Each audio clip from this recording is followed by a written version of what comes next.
ನೋಡ್ತಾ ಇದ್ದೀರಾ CBT Kannada TV. Kerpete ಮುಂದಿನ ತಿಂಗಳು 21ರಂದು ಅಖಿಲ ಭಾರತ ವೀರಶೈವ ಲಿಂಗಾಯತ ಮಹಾಸಭಾದ ತಾಲೂಕು ಹಾಗೂ ಜಿಲ್ಲಾ ಮಟ್ಟದ ಚುನಾವಣೆಯು ನಡೆಯಲಿರುವ ಅಂಗವಾಗಿ ಪಟ್ಟಣದಲ್ಲಿರುವ ರಾಮದಾಸ್ ಸುಲೋಚನಾ ಸಭಾಂಗಣದಲ್ಲಿ ಚುನಾವಣಾ ಪೂರ್ವಭಾವಿ ಸಭೆ ನಡೆಯಿತು.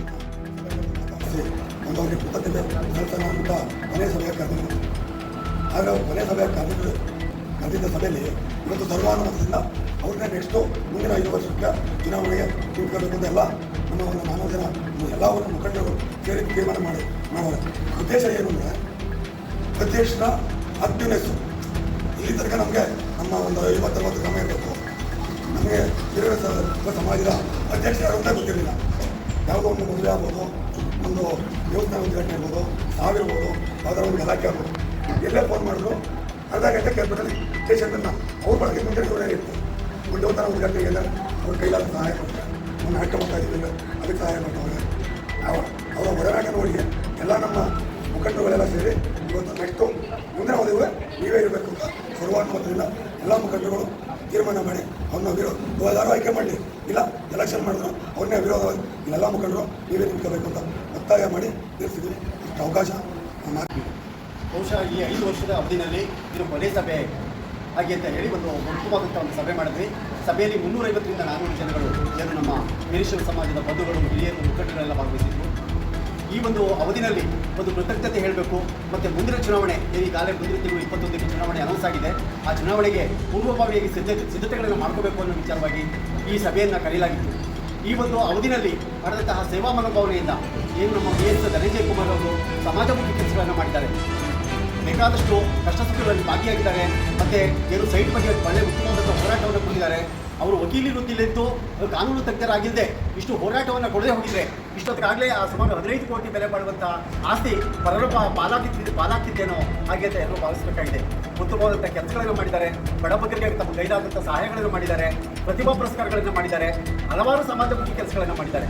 ಏನು ಮಹಾಸಭಾದಿಂದ ಕೆಲವೊಂದು ಕಾರ್ಯಕ್ರಮಗಳಿಗೆ ಹಣ ಬರದೇ ಹೋದರೂ ಕೂಡ ತಮ್ಮ ಕೈಯಿಂದಲೇ ಹಣ ಹಾಕಿ ಲಕ್ಷಾಂತರಗಳನ್ನು ವೆಚ್ಚ ಮಾಡೋದ್ರ ಮೂಲಕ ಉತ್ತಮವಾದಂತಹ ಕೆಲಸಗಳನ್ನು ಈ ಅವಧಿಯಲ್ಲಿ ಮಾಡಿದ್ದಾರೆ. ಹಾಗೆ ಅಂತ ಭಾವಿಸಿ ಮುಂದಿನ ಅವಧಿಗೂ ಕೂಡ ಇವರೇ ನಮ್ಮ ಅಧ್ಯಕ್ಷರಾಗಿ ಏನು ಸಮಾಜದ ಚುಕ್ಕಾಣಿಯಿಂದ ಇಳಿಬೇಕು, ಸಮಾಜವನ್ನು ಕಾಪಾಡಬೇಕು, ಮತ್ತು ಮುಂದೆ ಸಮಾಜಕ್ಕೆ ಒಳ್ಳೆಯ ಅಭಿವೃದ್ಧಿ ಕೆಲಸಗಳಾಗಬೇಕು ಹಾಗಂತ ನಮ್ಮ ಸಮಾಜದ ಎಲ್ಲ ಬಂಧುಗಳು ಕೂಡ ಒಗ್ಗಟ್ಟಿನಿಂದ ಎಲ್ಲರೂ ಕೂಡ ಅವರಿಗೆ ಬೆಂಬಲಿಸಿ ಅವಿರೋಧವಾಗಿ ಆದರೂ ಆಗಲಿ ಚುನಾವಣೆ ಮೂಲಕವಾದರೂ ಆಗಲಿ ಅವರನ್ನೇ ನಾವು ಅಧ್ಯಕ್ಷರಾಗಿ ಆಯ್ಕೆ ಮಾಡಬೇಕು ಹಾಗೆಂತ ಸರ್ವಾನುಮತದಿಂದ ಈ ಸಭೆಯಲ್ಲಿ ತೀರ್ಮಾನ ಮಾಡಲಾಯಿತು.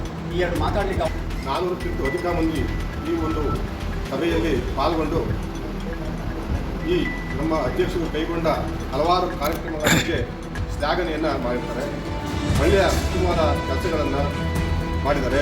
ಪ್ರತಿಭಾ ಪುರಸ್ಕಾರ ಆಗಿದ್ದು, ಕ್ಯಾಲೆಂಡರ್ ಬಿಡುಗಡೆ ಆಗಿದ್ದು, ಹಾಗೂ ನಿವೇಶನವನ್ನು ಸುಮಾರು 16 ಕೇಸುಗಳಿವೆ ಅಂತ ನನಗೆ ಗೊತ್ತಿಲ್ಲ, ಇಲ್ಲಿ ಕೇಳ್ಪಟ್ಟೆ.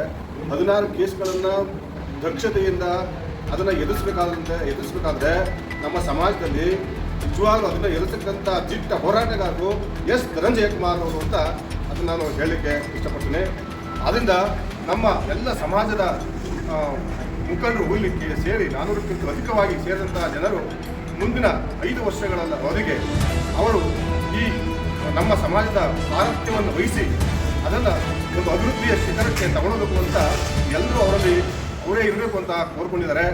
ಅವರು ಇನ್ನು ಬೆಳಗ್ಗೆಯಿಂದಲೂ ಕೂಡ ನಾನು ಈ ರಾಜಕೀಯಕ್ಕೆ ನಿವೃತ್ತನಾಗ್ತೇನೆ, ದಯಮಾಡಿ ಯಾರಾದರೂ ಅದಕ್ಕೆ ಆ ಸ್ಥಾನವನ್ನು ತುಂಬಿ ನಿಮ್ಮಲ್ಲಿ ನನ್ನ ಮನುಮನ ಎಲ್ಲರೂ ಸಹಾಯವನ್ನು ನಾನು ಮಾಡ್ತೀನಿ ಅಂತ ಕೇಳಿಕೊಂಡ್ರು.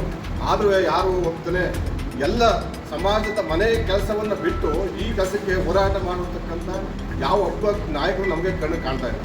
ಅದರಲ್ಲಿ ಕಣ್ಣು ಕಾಣ್ತಾ ಇರೋದು ಅಂದರೆ ನಮಗೆ ಮರಳುಗಾಡಿನಲ್ಲಿ ಓಯಸಿಸ್ ದೊರೆತಂತೆ ನಮ್ಮ ಧನಂಜಯ ಕುಮಾರ್ ಸರ್ ಅವರು ನಮ್ಮ ನಿಜವಾಗ್ಲೂ ನಮಗೆ ದೊರಕಿರೋದು ನಮ್ಮ ಒಂದು ಸಮಾಜದ ಪುಣ್ಯ. ಅವರು ಈ ಒಂದು ನಮ್ಮ ಮುಖಂಡರ ಕೋರಿಕೆಯನ್ನು ಮನ್ನಿಸಿ ಈ ಅವಿರೋಧವಾಗಿ ಆಯ್ಕೆ ಆದರೂ ಅವರೇ ಇರಬೇಕು, ಧನಂಜಯ ಕುಮಾರ್ ಅಧ್ಯಕ್ಷರಾಗಿರಬೇಕು. ಚುನಾವಣೆ ಆದರೂ ಕೂಡ ಅವರು ಈ ಸಾರಥ್ಯವನ್ನು ವಹಿಸಿ ನಮ್ಮ ಸಮಾಜದ ಸರ್ವತೋಮುಖ ಅಭಿವೃದ್ಧಿಗೆ ಕಾರಣರಾಗಬೇಕು ಅಂತ ನಾನು ಅವರಲ್ಲಿ ಮನವಿಯನ್ನು ಮಾಡ್ಕೊತೀನಿ. ಇಷ್ಟನ್ನು 19 ದೇಶದಲ್ಲಿ ನನ್ನನ್ನೇನು ಈ ಗೌರವಾನ್ವಿತ ಮುಖಂಡರುಗಳು ಚುನಾವಣೆ ಮೂಲಕ ಆಯ್ಕೆ ಮಾಡಿದರು. 5 ವರ್ಷಗಳ ಅವಧಿಯಲ್ಲಿ 2 ವರ್ಷಗಳ ಕಾಲ ನಮ್ಮ ಸಮಾಜದ ವಿರೋಧಿ ಜನಗಳಿಂದ ನಿರ್ದೇಶಕರನ್ನು ಸ್ವಲ್ಪ ಬೇರೆ ಕಡೆ ಮಾಡಲಾಗಿ ಸ್ವಲ್ಪ ಆಣೆ ಪ್ರಮಾಣ ರಾಜಕಾರಣ ಮಾಡಲಾಗಿ 2 ವರ್ಷಗಳ ಕಾಲ ಮಾನ್ಯ ಪತ್ರಕರ್ತರು ನಾನು ಸರಿಯಾಗಿ ಕೆಲಸ ಮಾಡೋಕ್ಕಾಗಲಿಲ್ಲ. 2 ವರ್ಷಗಳ ನಂತರ ವೀರಶೈವ ಮಹಾಸಭಾದಿಂದ ನಮ್ಮ ಪದಾಧಿಕಾರಿಗಳಿಗೆ ಪಟ್ಟಿಗೆ ಅನುಮತಿ ಬಂದ ಮೇಲೆ ನಾನು ಕೆಲಸ ಸ್ಟಾರ್ಟ್ ಮಾಡೋಕ್ಕೆ ಹೋದೆ. 2021 ಇಸ್ವಿನಲ್ಲಿ ಕೊರೋನಾ ಬಂದು ಕಾಯ್ದೆ ಬಂತು. 2 ವರ್ಷ ಅಸಹಕಾರ, ಕೆಲಸ ಮಾಡೋಕ್ಕಾಗಲಿಲ್ಲ. ಇನ್ನೊಂದು ಕಡೆ ಕೆಲಸ ಮಾಡ್ತಕ್ಕಂಥ ಹಂಬಲ ಮತ್ತು ತುಮಲ ಮತ್ತು ಆಸೆ, ಇನ್ನೊಂದು ಕಡೆ ಪದಾಧಿಕಾರಿಗಳ ಪಟ್ಟಿಗೆ ಅನುಮತಿ ಬಂದು ಕೊರೋನಾ ಕಾಯ್ದೆ ಬಂತು. ಕೊರೋನಾ ಕಾಯ್ದೆ ಬಂದು 2 ವರ್ಷ ಆಯಿತು. ನನ್ನನ್ನು ಯಾಕೆ ಹೇಳ್ತೀನಿ ಅಂದರೆ 5 ವರ್ಷಗಳ ನನ್ನ ಅವಧಿಯಲ್ಲಿ 4 ವರ್ಷಗಳ ಕಾಲ ಸಮಾಜದ ಅಧ್ಯಕ್ಷನಾಗಿ, ಸಂಘದ ಅಧ್ಯಕ್ಷನಾಗಿ ನನ್ನ ಏನು ಗುರಿ ಇತ್ತು ಕೆಲಸಗಳು ಮಾಡಬೇಕು ಅಂತ, ಆ ಗುರಿಗಳನ್ನ ಸಂಪೂರ್ಣವಾಗಿ ಮಾಡೋಕ್ಕಾಗಿಲ್ವಲ್ಲ ಅಂತಕ್ಕಂಥ ನೋವು, ಮಾಡೋಕ್ಕಾಗಿಲ್ವಲ್ಲ ಅಂತಕ್ಕಂಥ ಸಂಕಟ ಇವತ್ತು ನಮ್ಮನ್ನು ಕಾಡ್ತಾ ಇದೆ ಬಂಧುಗಳು.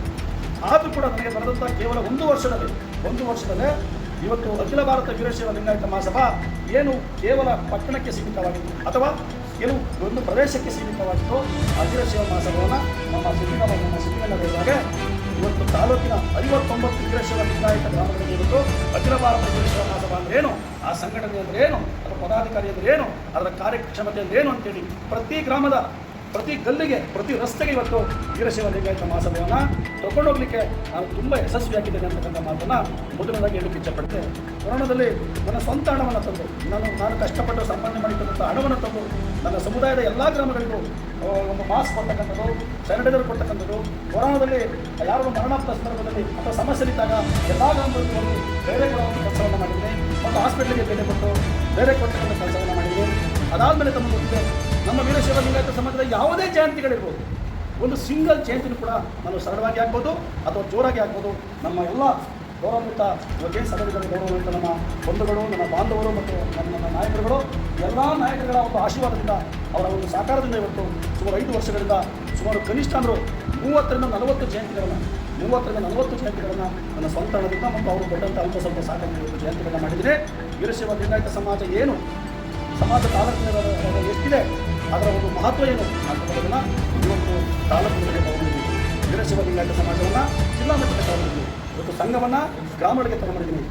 ಮತ್ತು ಆನಂತರ ಬಸವೇಶ್ವರ ಭವನ ಮತ್ತು ವೀರಶೈವ ಲಿಂಗಾಯತ ಹಾಸ್ಟೆಲ್ಲು ಸನ್ಮಾನ್ಯ PS ಯಡಿಯೂರಪ್ಪನವರು 3 ಕೋಟಿ ಗ್ರ್ಯಾಂಟನ್ನು ಕೊಟ್ಟಿದ್ದರು. ಆ ಗ್ರ್ಯಾಂಟ್ ಬಂದು 3 ವರ್ಷ ಆಗಿತ್ತು. ಸನ್ಮಾನ್ಯ ನಾರಾಯಣಗೌಡ ಅವರಿನಲ್ಲಿ ಕಾರಣಾಂತರಗಳಿಂದ ಆ ಪ್ರಾಜೆಕ್ಟ್ ಬುದ್ಧಿ ಪೂಜೆ ಆಗಲಿಲ್ಲ. ನಂತರ ಬಂದಂಥ ಸನ್ಮಾನ್ಯ HD ಮಣ್ಣಣ್ಣವರು ಕ್ಷೇತ್ರದ ಗೌರವಾನ್ವಿತ ಶಾಸಕರು ಹಾಸ್ಟೆಲ್ಗೆ 3 ರಿಂದ 4 ಲ್ಯಾಂಡನ್ನು ಶಾಸಕರಾದ 4 ಮೇಲೆ ಒದಗಿಸಿಕೊಟ್ಟರು. ಬುದ್ಧಿ ಪೂಜೆ ಮಾಡಕ್ಕೆ ಹೋದ್ವಿ. ಎಲ್ಲ ವಿಷಯ ನಿಮ್ಗೆ ಗೊತ್ತಿದೆ. ರಾಜಕೀಯವನ್ನು ತರಿಸ್ಕೊಂಡ್ರು, ಸಂಘದ ಅಭಿವೃದ್ಧಿ ಬೇಕಾಗಿರಲಿಲ್ಲ, ರಾಜಕೀಯವನ್ನು ತರಿಸ್ಕೊಂಡು ಬುದ್ಧಿ ಪೂಜೆ 15 ದಿವಸ ಮುಂಚೆನೇ ಅವ್ರಿಗೆ ಗೊತ್ತಿದೆ ಬುದ್ಧಿ ಪೂಜೆ ಸ್ಟಾಪ್ ಮಾಡ್ತೀವಿ ಅಂತ. ಅವ್ರು ನನಗೆ ಹೇಳ್ಬಿಟ್ಟು ನಾನು ಬುದ್ಧಿ ಪೂಜೆ ಸ್ಟಾರ್ಟ್ ಮಾಡ್ತಿದ್ದೆ ಅಥವಾ ನಮಗೆ ನಾವು ಸ್ವಲ್ಪ ಮಿಸ್ಟೇಕ್ ಇದೆ, ತಪ್ಪಿದ್ರೆ ನಾನು ತಿಳ್ಕೊತಿದ್ದೆ. ಅವರು ಬುದ್ಧಿ ಪೂಜೆನ ಬೆಂಗಳೂರು ಹೋಗಿ 15 ದಿವಸ ಮುಂಚೆ ಸ್ಟಾಪ್ ಮಾಡಿದ್ರು. ನಮಗೆ ಬೆಳಿಗ್ಗೆ 9 ಗಂಟೆಗೆ ಗೊತ್ತಾಯಿತು 10 ಬುದ್ಧಿ ಪೂಜೆ. ಬಟ್ ಆಗಬೇಕಾದ್ರೆ ಬುದ್ಧಿ ಪೂಜೆ ಯಾಪೇಟೆ ತಾಲೂಕಿನ ಇತಿಹಾಸದಲ್ಲಿ ಮನೆ ಪತ್ರಕರ್ತರೆ ಸಲ್ಲಿಸಬೇಕು. ಯಾವುದಾದ್ರೂ ಒಂದು ಬುದ್ಧಿ ಪೂಜೆ ಫಿಕ್ಸ್ ಆಗಿತ್ತು, ಯಾಪೇಟೆ ತಾಲೂಕಿನ ಇತಿಹಾಸಗಳನ್ನ ಯಾವುದಾದ್ರೂ ಒಂದು ಬುದ್ಧಿ ಪೂಜೆ ಫಿಕ್ಸ್ ಆಗಿತ್ತು, ನಿಂತೋಗಿದೆ ಅಂದರೆ ಅದು ನಮ್ಮದು ವೀರಶೈವ ಲಿಂಗಾಯತ ಹಾಸ್ಟೆಲ್. ಎರಡನೇದಾಗಿ ಸೈಟ್ ನಿವೇಶನದ ವಿಚಾರದಲ್ಲಿ ಇಂಥ ಸಂದರ್ಭದಲ್ಲಿ ವೈಯಕ್ತಿಕ ಟೀಕೆ ಬೇಡ. ಯಾವುದೇ ವ್ಯಕ್ತಿನ ನಾವು ಟೀಕೆ ಮಾಡೋದು, ಬೈಯೋದು ರಾಜಕಾರಣದ ಲಕ್ಷಣ ಅಲ್ಲ. ಇವತ್ತು ಹಿಂದೆ ಇದ್ದಂಥ ನನ್ನ ಸಹಪಾಠಿಗಳು, ನನ್ನ ಹಿಂದೆ ಇದ್ದಂಥ ಅಧ್ಯಕ್ಷರುಗಳು ಇವತ್ತು 15-16 ಕೋಟಿ ಬೆಲೆ ಬಾಳ್ತಕ್ಕಂಥ ನಿವೇಶನದ ಬಗ್ಗೆ ನ್ಯಾಯಾಲಯದ ಪ್ರಕರಣಗಳಲ್ಲಿ, ನ್ಯಾಯಾಲಯದ ಕೇಸ್ಗಳಲ್ಲಿ ಸರಿಯಾದ ದಾಖಲಾತಿ ಕೊಡದೇನೆ, ಸರಿಯಾಗಿ ನ್ಯಾಯಾಲಯಗಳನ್ನ ಇಟ್ಕೊಂಡು ವಾದ ವಿವಾದ ಮಾಡ್ತೇನೆ.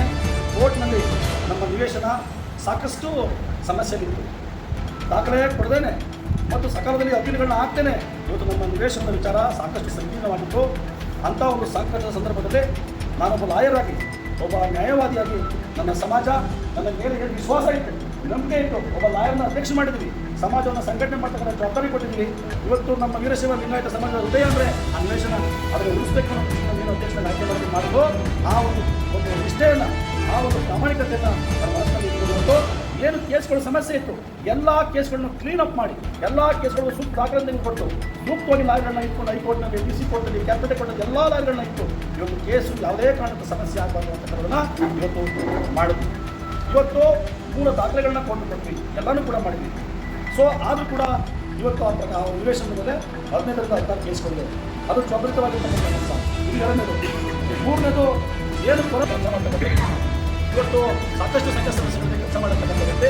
ನಾನು ಒಬ್ಬ ಲಾಯರ್ ಲಾಯರಾಗಿ ವಿದ್ಯಾವಂತಾಗಿ ನಾನು ಸುಮ್ಮನೆ ನಿರ್ಧಾರ ತಗೊಳ್ಳೋದಿಲ್ಲ. ನಾನು 10 ಬಾರಿ ಯೋಚನೆ ಮಾಡಿ ಆಲೋಚನೆ ಮಾಡಿ ವಿಮರ್ಶೆ ಮಾಡಿ ನಿರ್ಧಾರ ತಗೊಳ್ಳಿ. ಯಾಕೆ ಅಂದರೆ ನನಗೆ ಆನಂದ ಮುಖ್ಯ ಅಲ್ಲ, ಇಡೀ ಜಿಲ್ಲೆಯ ತಾಲೂಕಲ್ಲ, ಕೇವಲ ಇಡೀ ಜಿಲ್ಲೆಯ ವೀರಶೈವ ಲಿಂಗಾಯತ ಸಮಾಜದ ಅಭಿವೃದ್ಧಿ ಮುಖ್ಯ ಅಂತಕ್ಕಂಥ ಒಳ್ಳೆ ಯುವಕ. ಇವತ್ತು ನನಗೂ ಅವರು ಬಹುಶಃ 1 ವರ್ಷ ಡಿಫ್ರೆಂಟ್ ಅಂತ ಆಗ್ತದೆ. ಸೇಮ್ ಇವತ್ತು ಏಜು. ನಾನು ಜಿಲ್ಲಾಧ್ಯಕ್ಷರಿಗೆ ಹೋಗಬೇಕಾಗಿತ್ತು. ಅವರು ಕೂಡ ಹೇಳಿದ್ರು ಜಿಲ್ಲಾಧ್ಯಕ್ಷರಿಗೆ ತಾಲೂಕಿಗೆ ಬನ್ನಿ ಅಂತೇಳಿ. ನಾನು ಜಿಲ್ಲೆಗೆ ಬಂದರೆ ತಾಲೂಕಲ್ಲಿ ಸಮಾಜ ಕೂಡಾಕ್ಬಿಟ್ರೆ ಒಂದೇ ಒಂದು ಕಾರಣಕ್ಕಾಗಿ ಸಮಾಜನ ಕೂಡಾಕ್ಬಿಟ್ರೆ ಒಂದೇ ಒಂದು ಕಾರಣಕ್ಕಾಗಿ ನಾನು ಅಲ್ಲವರೆಗೆ ಇಲ್ಲಿ ಕಷ್ಟ ಹಾಗಾಗಿ ಜಿಲ್ಲಾಧ್ಯಕ್ಷ ಸಮಿತಿ ನಾವು ಎಲ್ಲರೂ ಕೂಡ ನಮ್ಮೆಲ್ಲ ಹೇಳಬಾರ್ದು ಬರೀ ನನ್ನ ಎಲ್ಲ ನಾಯಕರುಗಳ ಆಶೀರ್ವಾದಗಳು ಇವತ್ತು ನನ್ನ ತಾಲೂಕು ಅಧ್ಯಕ್ಷರು ಇವತ್ತು ಅಭ್ಯರ್ಥಿ ನೇಮಕ ಮಾಡಿದ್ದಾರೆ. ಅವರು ಜಿಲ್ಲಾಧ್ಯಕ್ಷ ಅದೆಲ್ಲ ಈಗ ಮಂಡ್ಯ ಜಿಲ್ಲಾ ಅಧ್ಯಕ್ಷರ ಅಭ್ಯರ್ಥಿಯಾಗಿ ಎಲ್ಲ ನಾಯಕರು ಕೂಡ ನೇಮಕ ಮಾಡಿದ್ದಾರೆ ಅಂತ ಸಂತೋಷದ ವಿಷಯ ಹೇಳ್ತಾ ಈ ವಿಷಯವನ್ನು ತಾವು ಇಡೀ ಸಮಾಜಕ್ಕೆ, ಇಡೀ ಜಿಲ್ಲೆಗೆ, ಇದು ಜಿಲ್ಲಾ ವಿಚಾರ ಅದು ತಾಲೂಕು ವಿಚಾರ, ಈ ವಿಷಯವನ್ನು ಇಡೀ ಜಿಲ್ಲೆಗೆ ತಲುಪಿಸಬೇಕು ಅಂತ ಹೇಳಿ ನನ್ನ ಮಾತನ್ನು ಮುಗಿಸ್ತೀನಿ. ಲಿಂಗಾಯತ ಸಮುದಾಯದ ಸಭೆ ಸುಮಾರು ಮಧ್ಯಾಹ್ನ 12 ಗಂಟೆ ಕಾಟಾದ್ದು. ಇದುವರೆಗೂ ಎಲ್ಲ ಸಾಧಕ ಬಾಧಕಗಳನ್ನು ಚರ್ಚೆ ಮಾಡಿ ಸುಮಾರು ಒಂದು 300-350 ಜನ ಇಡೀ ತಾಲೂಕಿನ ಒಂದು 55 ಗ್ರಾಮಗಳಿಂದ ಈ ಒಂದು ಸಭೆಗೆ ನಮ್ಮ ಅಧ್ಯಕ್ಷರ ಕೋರಿಕೆಗೆ ಎಲ್ಲ ಬಂದು ಇಲ್ಲಿ ಎಲ್ಲ ಸಾಧಕ ಬಾಧಕಗಳನ್ನು ಚರ್ಚೆ ಮಾಡಿದ್ವಿ. ಆ ಉದ್ದೇಶ ನಮ್ಮ ಈ ಒಂದು 5 ವರ್ಷದ ಅವಧಿಯಲ್ಲಿ ಧನಂಜಯರು ಮಾಡಿರ್ತಕ್ಕಂಥ ಕಾರ್ಯಗಳನ್ನು ಚರ್ಚೆ ಮಾಡಿದ್ವು. ಅವರು ಏನೇನು ಒಳ್ಳೆ ಕೆಲಸಗಳನ್ನು ಮಾಡಿದ್ದಾರೆ ಅನ್ನೋದನ್ನೆಲ್ಲ ಡಿಸ್ಕಸ್ ಮಾಡಿದ್ವಿ. ಕೊನೆಗೆ ಮುಂದಿನ 5 ವರ್ಷ ಅವರೇ ಈ ಒಂದು ಚುನಾವಣೆಗೆ ಸ್ಪರ್ಧೆ ಮಾಡಬೇಕು. ಕಾರಣ ನಾನು ನಾನು ಅವಾಗಲೇ ಮಾತಾಡಿದೆ, 15 ಕೋಟಿ ಆಸ್ತಿ, ಸಮಾಜದ ಆಸ್ತಿ ಇವತ್ತು ಹಾಳಾಗ್ತಾ ಇದೆ. ಹಾಳಾಗ್ತದೆ ಕಾರಣ ಯಾರು ಅಂತ ನಮ್ಮೆಲ್ಲರೂ ಗೊತ್ತಿದೆ, ಇಡೀ ಸಮಾಜ ಗೊತ್ತಿದೆ. ಆ ಒಂದು ಆಸ್ತಿ ಉಳ್ಕೊಂಡು ನಮ್ಮ ಸಮಾಜದಲ್ಲಿ ಅಧ್ಯಕ್ಷರು ಧನಂಜಯರಾದರೆ ಅಲ್ಲಿ ಒಂದು ಸಮುದಾಯ ಭವನ, ಒಂದು ವಿದ್ಯಾರ್ಥಿ ನಿಲಯ, ಒಂದು ಹೆಣ್ಣು ಮಕ್ಕಳ ವಿದ್ಯಾರ್ಥಿ ನಿಲಯವನ್ನು ಕಟ್ಟಬೇಕು. ಆಗ ನಮ್ಮ ಸಮುದಾಯದವರು ಬಡಬಗರು ಒಂದು ಮದುವೆ ಕಾರ್ಯಗಳನ್ನು, ಒಂದು ಫಂಕ್ಷನ್ನ, ಒಂದು ಎಂಗೇಜ್ಮೆಂಟನ್ನು ಮಾಡೋಕ್ಕೆ ಅನುಕೂಲ ಆಗಬೇಕು. ಆ ಒಂದು 15 ಕೋಟಿ ಆಸ್ತಿ ಇವತ್ತು ಧನಂಜಯವರು ಹೇಳುವ 15 ಕೇಸ್ ಇದೆ ಅಂತೇಳಿ, ಆ ಕೇಸನ್ನು ಇವ್ರ ಮುಖಾಂತರ ಇದ್ದು ಅದನ್ನ ಗೆದ್ದು ಆ ಸೈಟ್ ನಮ್ಗೆ ಉಳ್ಕೋಬೇಕು, ನಮ್ಮ ಸಮಾಜಕ್ಕೆ ಅನುಕೂಲ ಆಗಬೇಕು ಅಂದರೆ ಧನಂಜಯವರು ಮುಂದಿನ 5 ವರ್ಷ ಅಧ್ಯಕ್ಷ ಆಗಬೇಕು. ಆ ಅಧ್ಯಕ್ಷರಾಗಕ್ಕೆ ನಮ್ಮ ಸಮಾಜ ಏನು ನಾವೆಲ್ಲ ಸೇರಿದೀವೋ, ಇವತ್ತು 300 ಜನ ಸೇರಿದೀವೋ, ಈ ಎಲ್ಲ ನಮ್ಮ ಸಮಾಜದ ಮುಖಂಡರು ಸೇರಿದ್ದಾರೆ, ಎಲ್ಲ ಮತದಾರಿದ್ದಾರೆ. ನಾವೆಲ್ಲ ಒಗ್ಗಟ್ಟಾಗಿ ಅವರ ಚುನಾವಣೆಯಲ್ಲಿ ಗೆಲ್ಲಿಸಬೇಕು. ಗೆದ್ದು 5 ವರ್ಷ ಮತ್ತೆ ಅವ್ರ ಅಧಿಕಾರ ಮಾಡಬೇಕು ಅಂತೇಳಿ ನಾನು ಸಭೆಯಲ್ಲಿ ಮಾತಾಡಿ